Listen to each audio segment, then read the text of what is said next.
CC ગૌણ સેવાની તારીખ મુકાઈ ગઈ હતી તો એ પાછી કેમ લઈ લીધી? હવે ક્યારે આવશે?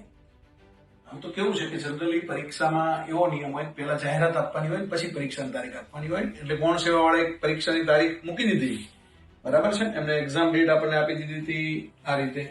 જાહેરાત ક્રમાંક 378/2025-26, એક્ઝામ ડેટ 15/3/2026.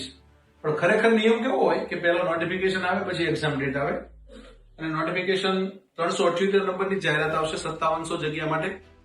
અને નોટિફિકેશન એમને માહિતી વિભાગને પહેલા મોકલવાનું હોય. માહિતી વિભાગને મોકલે, માહિતી વિભાગ છે એ ગુજરાતના વર્તમાન પત્રોમાં છાપે અને પછી એની પરીક્ષાની તારીખ આપવાની. એટલે આજકાલમાં આવી જશે નોટિફિકેશન અને એક્ઝામ ડેટ પણ એ ડિક્લેર કરશે ત્યાર પછી.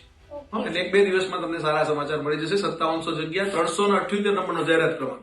અને એના માટેના પુસ્તકો પણ રેડી કરાવી દીધા છે, પ્લાનિંગ રેડી કરાવી દીધું છે. જો મયંકભાઈ બતાવી દો પુસ્તકો, બરાબર. પ્રિલિમ્સ મેન્સ બંને માટેના પુસ્તકો પણ રેડી છે ભાઈ. સીસી માટે તમામ મિત્રોને ઓલ ધ બેસ્ટ.